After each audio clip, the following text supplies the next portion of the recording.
Hello, welcome to the Quicksilver Adventuring Company. Today, I thought I'd talk about things that you want to think about when becoming a new dungeon master. You're ready to take the plunge. What do I do? I'm about to throw a lot of information at you, but don't let it intimidate you. It's fun. You'll enjoy it, but you just need to be aware of these things, and you want to try to be as prepared as possible. But don't let the amount of work you're going to have to do, deter you from running a game and having a good time with your friends. Thing you need to consider is the size of your game. I've seen most tables be anywhere from 3 to 5 players. You can have we can have as few as one. And there's even I've seen some stuff online about solo playing, which is, just you. But when I'm running games, mine typically run from 4 to 6. I have DM'd as many as 8, but that can be a little challenging, especially trying to keep everyone engaged. As a new DM, I suggest keeping it to about 3 to 4, maybe 5, but I think 3 to 4 would be best. And that way your size is small, you're actually engaging with more of the players, and you get a feel for if you like it, and you're not being pressured by as many people. You need to be conscious of who your players are. If they are a role-playing heavy group, and you throwing a lot of combat at them, they're not going to be happy. And vice versa. If they're a combat favoring group and then you throw a lot of role playing at them, they're not going to be happy.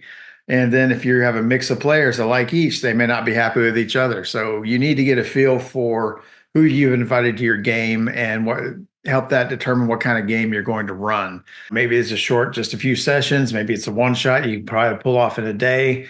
If you're just finding out if you're going to like it, I suggest something short. But so you can use the pre-printed materials in the books like these, or there's a lot of stuff online. Just grab something that interests you and will fit in with your group makeup, and just give it a go. If you are running a pre-made campaign, I definitely suggest reading the entire thing beforehand and probably taking some notes. You're going to want to try to make sure that you keep everyone on track as well as you can. And if they deviate, get them back on track. But read it, be ready for it, get an idea of what the end goal is for the module. It'd be much easier if you actually understand where you're going, and you're less likely to get sidetracked. That being said, one thing you want to do is you do want to reward the players for being creative. Let them have some free reign within the game. And if they have a good idea and it kind of breaks what you were planning on doing, but it doesn't disrupt the story, let it go. Let them have fun. It's a good idea. You didn't think of it. Another thing you need to consider is how do you want to handle encounters in terms of, do you want a tabletop map? Do you want miniatures? Do you want to do purely theater of the mind? Some kind of combination of the two? I've actually been doing this a long time. And before we had computers that could actually, laptops and such, and so everything was paper. So the way I still do the smaller encounters is not just a theater of mind, but I will actually get an 8x11, draw a quick little rough map, and give everybody I put their point, like I take the first letter of the character's name and we'll put that character's initial on the map where they are, and then draw where the monster is or whatever they happen to be encountering. And then I will pass the map around or throw it down in the middle of the table and say, okay, this is the encounter we're experiencing right now, so that it helps them understand roughly what the distances are visually, so that all of the players could be on the same page, no pun intended. But yeah, all the players are there, they know what's going on, and then I can easily erase it and write when they've moved. And you can either use a blank paper, graph paper, whatever works. But that's how I do it. For large encounters, I will drag out a map, and I don't have painted miniatures. I have some little plastic ones that I bought off Amazon that I use to represent the characters.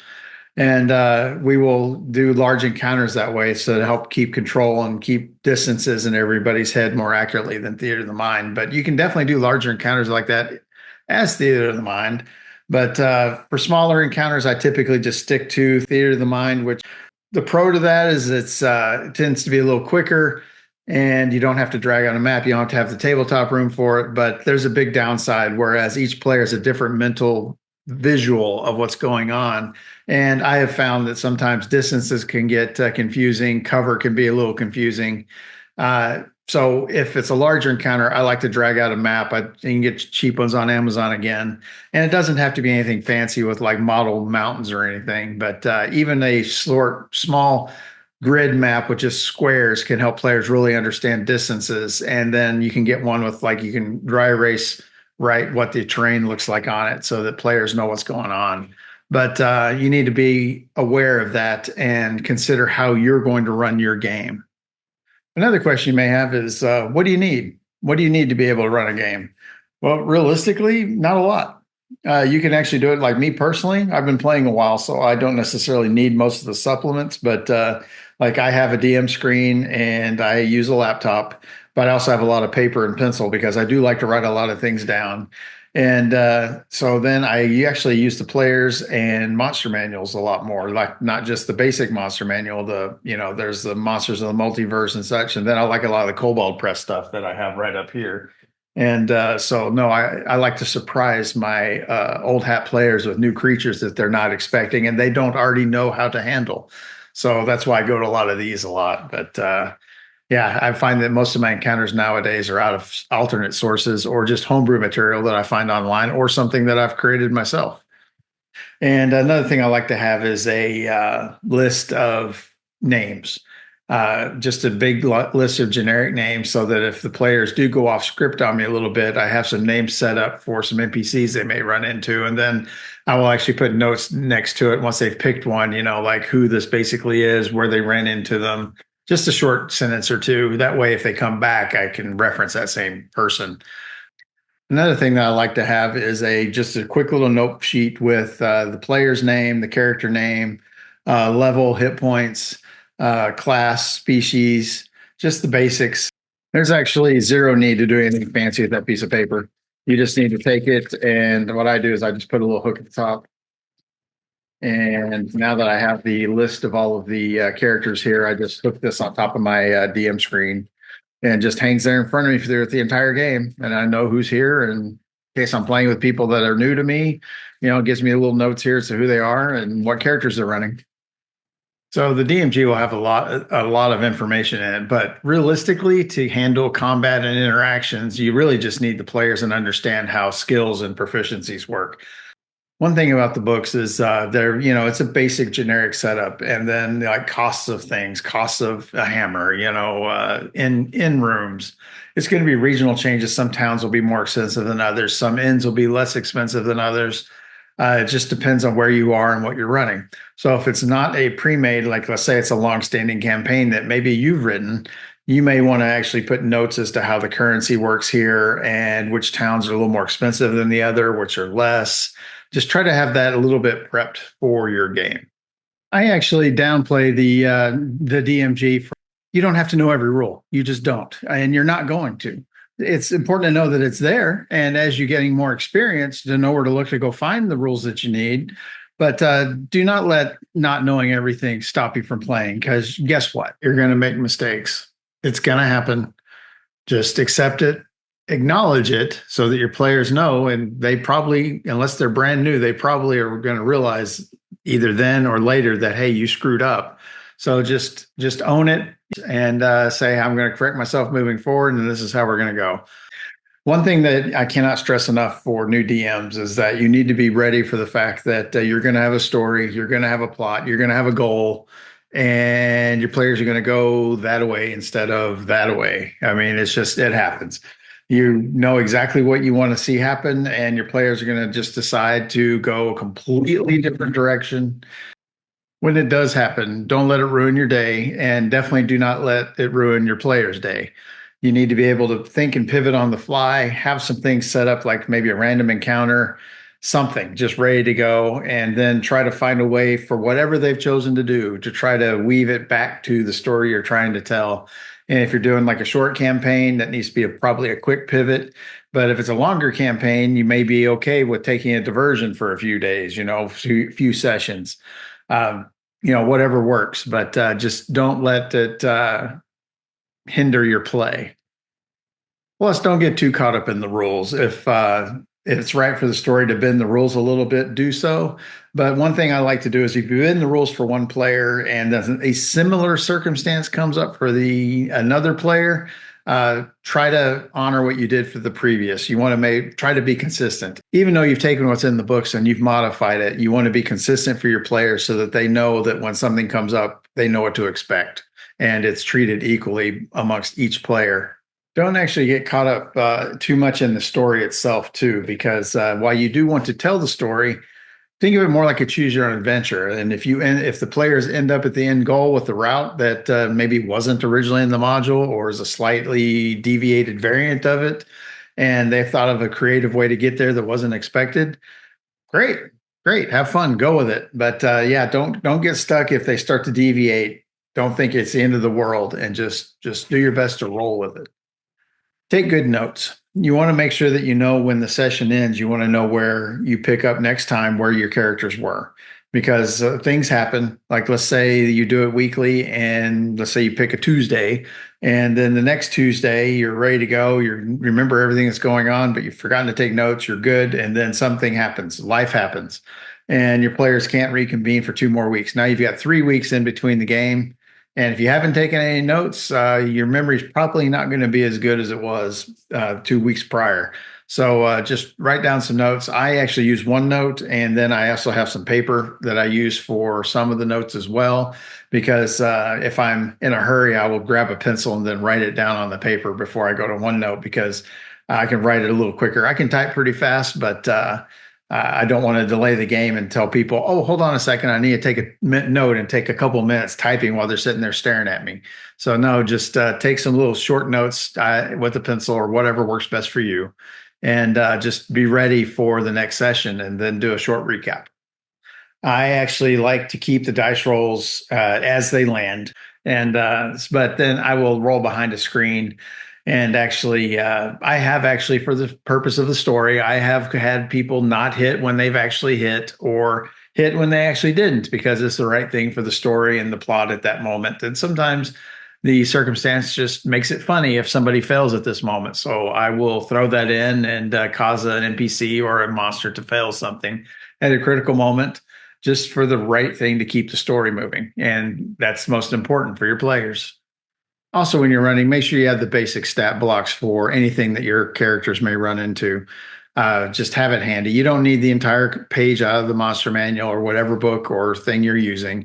You just need to have the basics like hit points, stats, standard, saves like perception checks, strength checks, athletics, ready at a moment's notice, so that you're not thumbing through everything. But if you have a computer handy, that's easy, because you can Google that really fast and find it online. But if you're playing old school with just paper and pencil, just try to have it all pre-written, or have the pages in the book notated so you can go grab it real quick. That'll help gameplay quite a bit.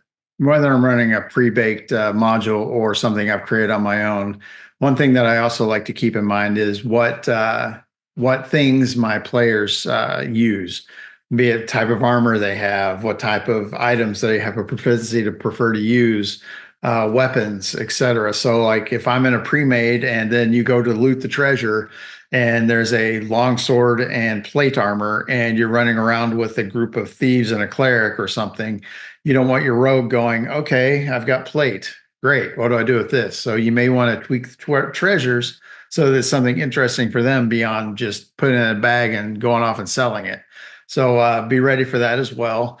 And you can use that at the beginning. When they start telling you what classes they are, et cetera, you're going to know basically what they like and what you should maybe tweak it to. Then as the game progresses, even as they find the treasure, you might find that they find something more fitting, or maybe depending on the situation, it's fitting that they find the plate mail. Maybe they've just downed a high-level fighter, and that is wearing plate mail, and that's what they get. But be prepared to change. Another thing that you want to do is be as descriptive as possible, because you're going to want to have your players understand like what kind of situation is it in. Is it night? Is it day? Is the town run down? Is it well kept? Is it wealthy? Is it not? Just give them a really good idea, of feel for where they are, to help them get with their mental image of what's going on. But that will help them be more involved in the game and just enjoy it more. But the more descriptive you can be, the better you off you'll be. If you're interested in Dungeons and Dragons, you have access to YouTube. You have probably seen a lot of the, the Critical Roles, et cetera, with all the actual professional voice actors or just people that are really good at it, running these games and portraying NPCs within the game. You do not have to be that skilled at it. You'll be fine. Just you can even just be yourself for every character. You don't have to be, but you can change your tone. You can be, maybe very forceful, strong-willed with a character. You can be, more timid with another. You can make emotional changes with it and personality changes where you don't necessarily have to have the voice acting skills, So just have a basic idea of how your characters are going to be and just be yourself, and you'll be fine. Be ready to modify on the fly too, in regards to like creatures. One thing is that your party makeup can be very different campaign to campaign, not just the classes and the species and such, but the players themselves can be quite varied. You can run one campaign for 3 different groups and end up with completely 3 different results. And one group could handle one of the creatures, the pre-made, by the book creature, handle it very well. Second group could handle it so-so, and the third group could get just rolled by them no matter what happens on their dice rolls, because just the party makeup. You may need to lower the hit points of the creature that they're fighting. You may need to have them miss occasionally. Just whatever you need to do to still keep it challenging, but don't feel trapped by the actual stat blocks of the creature. You can lower the hit points of it. Maybe, anything that needs to happen. Maybe you remove an ability the creature has. Maybe the creature gains an ability. Just something to keep the party having a good time and challenged. Another thing you need to watch for as a new DM is some players will want to be the center of attention. You want to try to give equal attention to everyone. Everyone wants to be there to have a good time. Try not to let the party, it's a tough call because it's up to them, but try not to have them split up into groups as much, because you don't want 1 or 2 people hugging all the time and the others just sitting there twiddling their thumbs, looking on their phone, et cetera. You want to try to keep all players engaged at all times. And so just try to watch for that and encourage the players to stay together. But if they do need to head off on a little solo endeavor, make sure that you pause while they're doing that and go back to the other group and find out what they're doing. Try to not let that one person dominate and make them, if they want to go off on their own, make them wait a little bit while you go back and give equal time to the rest of the party. For me, one of the main things is try to remember that you're all there to have a good time. You just happen to be the one telling the story. They are living the story and driving the story. So, just remember you're all there to have a good time and have a good time. I very much enjoy running games and having a good time together. And I hope you found this video useful. And if you like the video, please hit like and subscribe to the channel. We appreciate it. Thank you for watching.